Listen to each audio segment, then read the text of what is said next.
Bonjour à tous. Vous allez encore dire que je me pose des questions idiotes, vous n'aurez pas forcément tort, mais voilà, ça fait un moment que je me demande pourquoi le verbe aller, qui se termine en ER, au présent ne se conjugue pas de cette manière-là.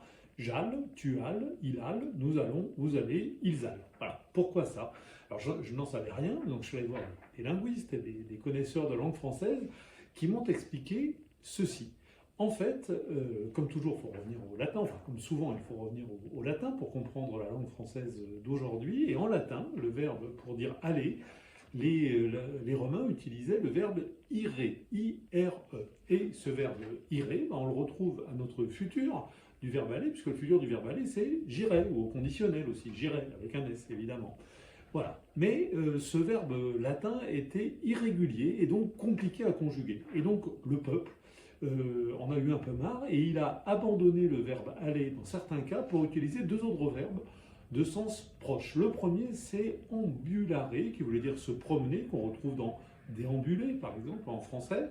Bon, évolution phonétique, ambulare, c'est devenu aller, et c'est cet aller, ER, qu'on retrouve dans beaucoup de formes. Par exemple, à l'imparfait, j'allais, au participe présent, allant, au participe passé, aller, etc., ou à l'impératif, allons, etc., etc.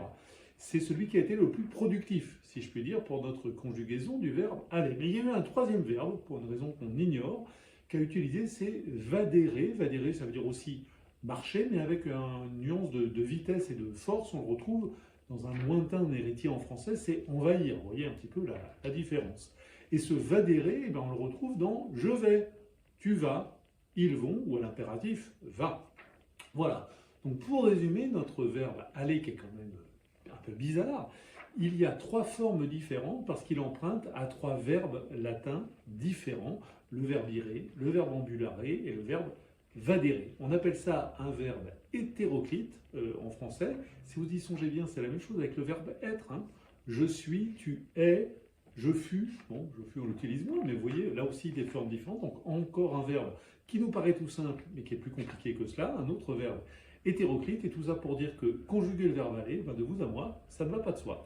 Plus de détails, comme d'habitude, sur la version écrite de ma lettre d'information de l'Express sur le bout des langues. Pour la recevoir automatiquement, vous allez sur le site de l'Express ou sur un moteur de recherche, vous tapez sur le bout des langues, vous entrez votre adresse, vous abonnez pas cher à l'Express et vous avez tous les articles de l'Express en plus, donc c'est quand même un cadeau de Noël formidable, petit conseil intéressé.